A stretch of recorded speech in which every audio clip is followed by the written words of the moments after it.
বাবা মেয়ের যখন একসাথে সমস্যা হয় তখন তো চিন্তার বিষয় হয়ে যায়, তাই না বলুন? আসসালামু আলাইকুম। হঠাৎ করেই গতকাল রাত থেকে জোহার দাঁতের ব্যথা বলতেছে।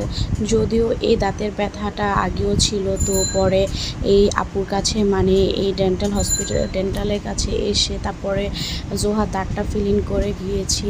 কিন্তু এখন হয়তোবা ভিতরে ইনফেকশন হয়ে গিয়েছে, যার কারণে ওর ব্যথা হয়, চাপ দিলে ব্যথা পায়।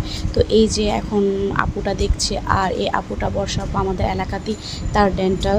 তো উনি অনেক আন্তরিকতা বা অনেক ভালো, মানে ওনার কাছে বাচ্চারা বা বড়রা যেই যাক ভয় পেলেও ভয় পাবে না, এরকম একটা আপু। যাই হোক, তো জোহা তো নিজে থেকে দেখাচ্ছে, যদিও আগের বার অনেক কান্নাকাটি করেছে, তাকে টাচই করতে দিতেছিল না, কিন্তু এবার সে নিজে থেকে বলতেছিল মা আমাকে ডাক্তারের কাছে নিয়ে যাও, আমার দাঁতের ব্যথা। তো বাবা মেয়ের কথা কেন বললাম, কারণ জোহার বাবারও কিছুদিন যাব তাতে মাড়ি ফুলে যাচ্ছে, পুঁজ বের হচ্ছে, তো এই জন্য ও বাবাকেও দেখাচ্ছে। আর এই দিক দিয়ে জোহার দাঁতের যে অবস্থা, ও তো অনেক ছোট মানুষ, যার কারণে ডাক্তার আগে ওকে ব্যথার ওষুধ দিয়েছে।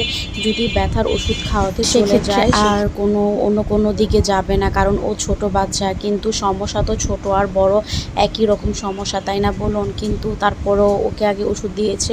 ওষুধের মাধ্যমে যদি ব্যথাটা চলে যায় তাহলে আর এখন আর নেক্সট কোনো প্রসেসিংয়ে যাবে না। কিন্তু ব্যথা যদি না যায় সেই ক্ষেত্রে ওকে মানে রোড ক্লিন করতে হবে। আর এদিক দিয়ে জোহার বাবারও দাঁতটা দেখে দিল, জোহার বাবার দাঁত এটা খুব শীঘ্রই কিছু একটা করতে হবে।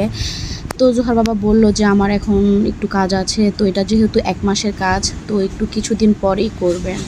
তো এই যে এখন আমরা জোহার জন্য ওষুধ নিয়ে একদম বাসায় যাব, যেন ওকে দুপুরেই ওষুধটা খাওয়াতে পারি।